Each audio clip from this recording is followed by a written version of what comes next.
The storm outside was Why do you never nothing smile? compared to the storm inside her eyes. That was the first thing he noticed. Long before he even knew her name, before he learned the truth that would dismantle him from the inside and stitch him back together in a way he never expected, he saw those eyes, dull, exhausted, hiding something too heavy for a young woman to carry.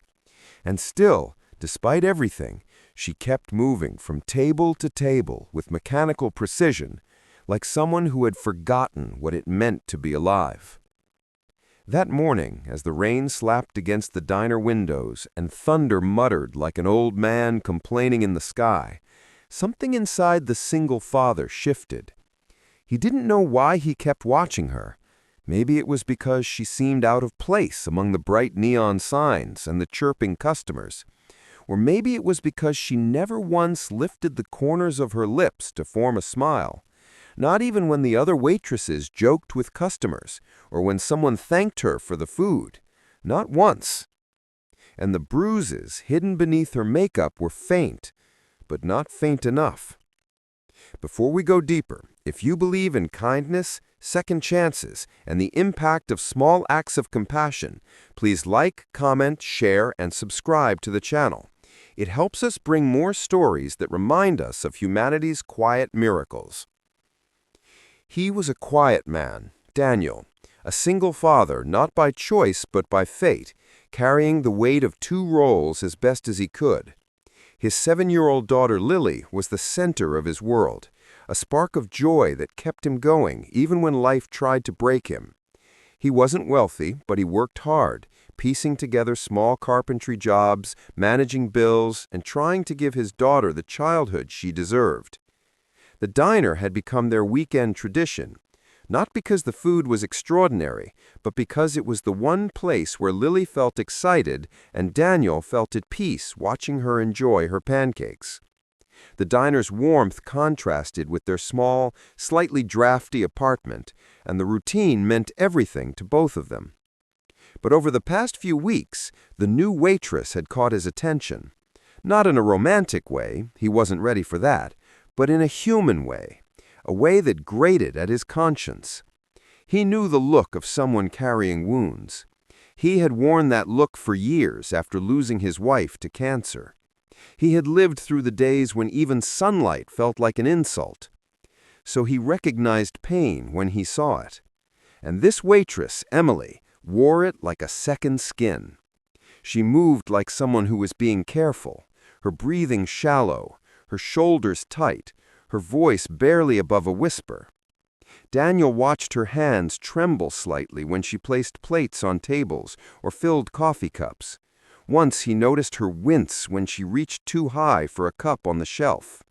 It bothered him more than he wanted to admit. Her makeup was heavier. Her hair was messier. Her eyes seemed even dimmer, as if they hadn't seen rest in days. When she handed them menus, Daniel noticed a slight limp. He couldn't shake the heaviness in his chest. She barely spoke, only mumbled a soft, "I'll be back with your drinks," and walked away. Lily leaned toward her dad and whispered something only a child could say so innocently. "Daddy, she looks sad." And Daniel simply nodded. They ate in relative silence, though Lily chatted about her school projects and how her teacher said she painted the best rainbow in the class. Daniel listened, but his gaze drifted often to the waitress who never smiled. Even when a child from another table gave her a small sticker, kids loved giving stickers to the staff, Emily simply thanked her with a nod, tucked the sticker into her pocket, and hurried away. When the diner crowd began to thin and the rain outside intensified, Daniel paid the bell and told Lily to get her jacket on. But something held him back from leaving. Something inside him nudged, pulled, insisted that he shouldn't walk away.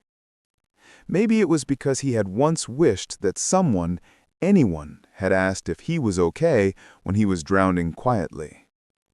Maybe he didn't want to repeat the mistake the world had made with him. As Lily zipped her jacket, Emily returned with a hesitant glance. Daniel took a breath, unsure why he felt nervous for asking something so simple yet so vulnerable. He looked at her gently, not intrusively, and asked the question that had been burning inside him for weeks. "Why don't you ever smile?" For a moment, her entire body froze. Her eyes widened. Her hand clutched her apron. Her throat bobbed as she swallowed hard. Daniel immediately regretted it, thinking he had overstepped. But then something happened that stunned him. Her lips parted, not to smile, but to let out a breath that sounded like a held-back sob. She blinked rapidly, and her eyes began to gloss over with tears she tried desperately to hide. And when she finally spoke, her voice was trembling, fragile, and soaked in something far deeper than sadness. "Because if I smile, I'm afraid everything inside me will fall apart." Daniel felt his heart crack in a way he hadn't expected. Behind him, Lily tugged on his hand and whispered with unexpected certainty, "Daddy, it's her." Daniel frowned slightly, confused. He crouched to Lily's level. "What do you mean, sweetheart?" Lily pointed at Emily with her small, gentle finger. "She's the girl from my school picture." Daniel's breath caught. His daughter continued softly. "The one I told you about? The mom who didn't come to the art show? She cried in the bathroom that day. I saw her. I wanted to hug her, but I didn't know if I should." And suddenly, everything clicked. This wasn't just a waitress having a bad day. This wasn't someone who simply looked tired. This was a mother silently breaking. Emily's stunned expression revealed she recognized Lily too. Her breath hitched. Her trembling hand covered her mouth. Her knees weakened for a moment, and she steadied herself using the back of a chair. Daniel understood that this woman had been collapsing alone. And maybe, just maybe, he wasn't meant to walk out tonight without doing something. He gently asked her if she wanted to sit with them for a moment, since the diner was nearly empty. Emily hesitated, unsure, but eventually she nodded, almost as if the invitation was the first act of kindness she had received in months. What she shared next unraveled her entire world.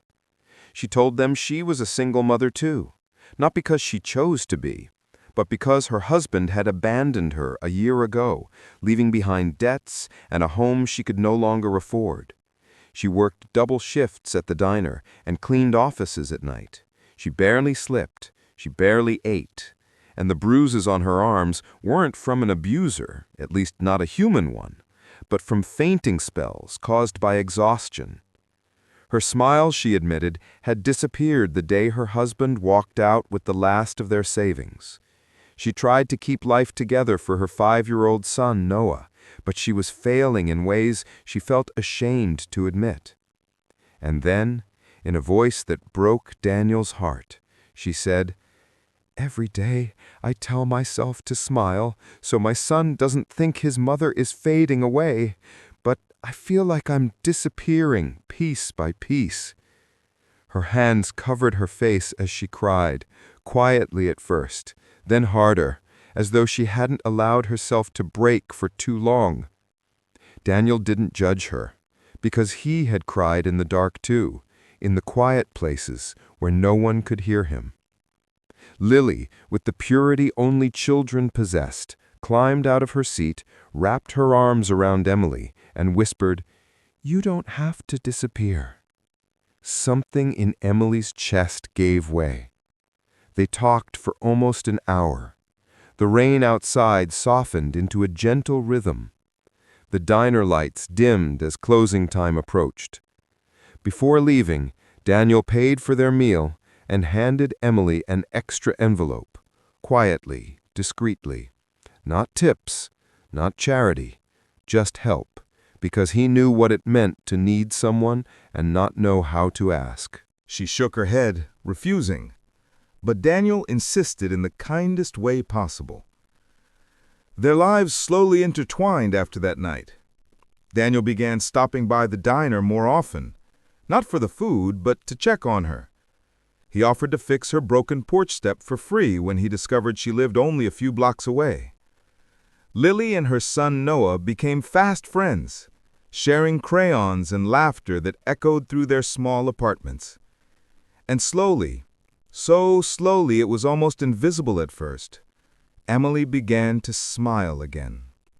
Not a forced smile, not a polite one, a real smile. One that grew each time she realized she wasn't alone anymore. Daniel helped her apply for new jobs. He taught her how to organize her finances. He found ways to support her without making her feel weak. He wasn't trying to replace anyone in her life.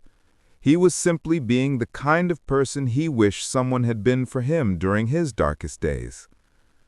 Months passed. The diner didn't see her working as often, because she no longer had to exhaust herself for survival. She found work in a small office, stable hours, better pay. Her health improved. Her eyes brightened. Her son laughed more. She began living instead of only surviving. One spring morning, Lily ran to Daniel holding her hand over something shiny in her palm. When she opened it, Daniel saw a freshly laminated school picture. And there, in the corner, was Noah, smiling wide. And behind him, helping him keep his shirt straight, was Emily. She was smiling too. A smile full of peace. A smile that once seemed impossible. A smile that meant something had healed. And Daniel felt something warm rise in his chest. By that time, they were no longer strangers. No longer just a waitress and a customer.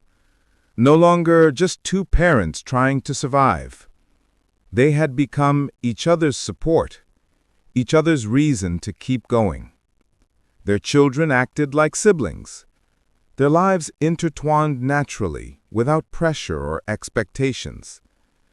And one evening, as the sun dipped behind the houses and painted the sky gold, Daniel watched Emily chase the children in the park, her laughter echoing through the air. She looked different now, lighter, freer, alive. And when she returned to sit beside him on the bench, breathless and smiling, she whispered, "Thank you for asking me that question that night." He shook his head gently. "Thank you for answering it. Because sometimes the right question can save a life. And sometimes a person you meet by accident becomes the miracle you didn't know you needed."